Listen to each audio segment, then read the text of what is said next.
တော်မှာကြည့်ရှုနေကြတဲ့တငယ်ချင်းများအားလုံးမင်္ဂလာပါရှင်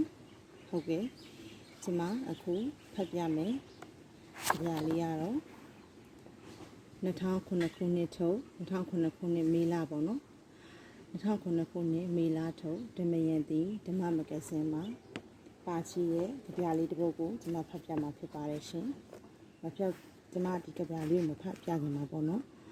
တော်မှာကြည့်ရှုနေကြတဲ့လူကြီးလူငယ်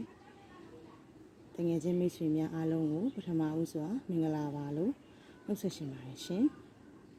ဟုတ်ကဲ့ကျွန်မယခုဖတ်ပြမယ်ကြပြလေးကိုနားဆင်ပြီးတော့ပဲဖြစ်ဖြစ်ကြည့်ရှုပြီးတော့ပဲဖြစ်ဖြစ်ပေါ့နော်ကျိုးတစုံတရာတဦးတယောက်အတွက်တစုံတယောက်အတွက်ဒါမှမဟုတ်လူသားအားလုံးအတွက်အကျိုးတစုံတရာလေးအတိတရားတစ်ခုခုပေါ့နော်အဲ့လိုမျိုးလေးရရှိလိမ့်မယ်လို့ကျွန်မယုံကြည်တဲ့အတွက်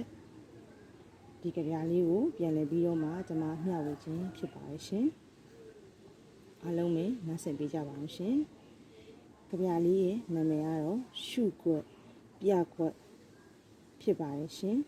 ရေးသူကတော့ဖြာပုံရည်လွင်အောင်ပါတယ်ရှင်နှွေပြီးတော့မိုးပြီးတော့စောင်းရာသီတွေပြောင်း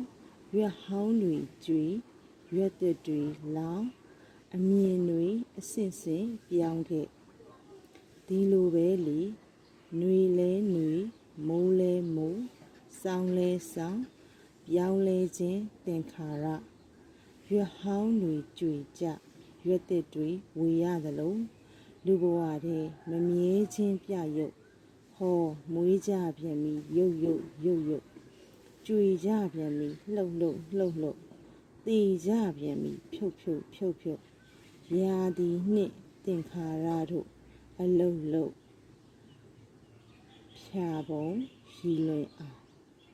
ကြည့်ရှုသူတယောက်ချင်းစီတိုင်းကိုကျေးဇူးအထူးပဲတင်ရှိပါတယ်ရှင်ကျွန်မယခုဖတ်ပြခဲ့တဲ့ကြပြလေးကိုနားထောင်ပြီးတော့မှကြည့်ရှုပြီးတော့မှကျိုးတစုံတရာရရှိလိမ့်မယ်လို့ကျွန်မယုံကြည်ပါတယ်ရှင်အားလုံးကိုကျေးဇူးတင်ပါတယ်ရှင်